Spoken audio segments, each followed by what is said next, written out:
For months, the unsolved murders of 4 University of Idaho students have left people stunned and intrigued. Here are some things we learned from the Bryan Kohberger probable cause affidavit.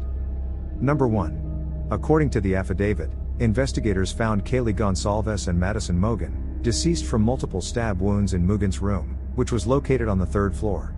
On Mugan's bed lay a tan, leather, knife sheath. DNA that was found on the sheath was compared to DNA taken from Kohberger's residence.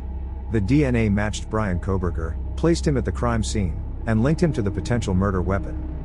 Number 2.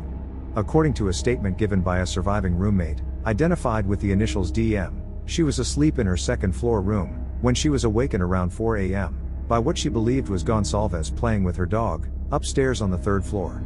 She then heard what she thought was Gonsalves say, "There's someone here." Over the next few moments, the roommate would open her door twice, the first after hearing Gonsalves, and the second, after hearing crying coming from Kernodle's room, followed by a male voice saying, "It's okay. I'm going to help you." Could this voice have belonged to Kernodle's boyfriend, Ethan Chapin, or the voice of the suspected killer right before he killed her? Number 3. A little later, roommate DM opened her door for a 3rd time after hearing crying, and this time she saw a figure walking towards her.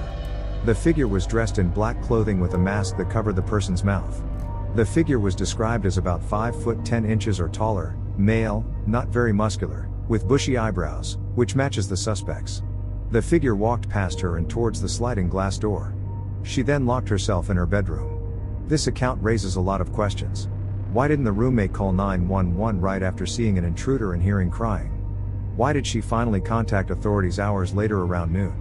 And, although it is unclear if the killer saw her, why were she and another roommate spared while 4 others were brutally murdered? Number 4. After obtaining Kohberger's cell phone records, investigators found that Kohberger's phone was near the Kings Road residence on at least 12 different occasions from June 2022 to the November murders. This suggests that he was watching and stalking the residence. Even scarier, the report notes that all, except for one occasion, occurred in the late evening and early morning hours. Outside report states that Gonsalves had complained about a stalker. Was Kohberger the stalker? A lot still remains unclear, and speculation continues, but if you have been closely following this story, I would like to hear your opinions and thoughts.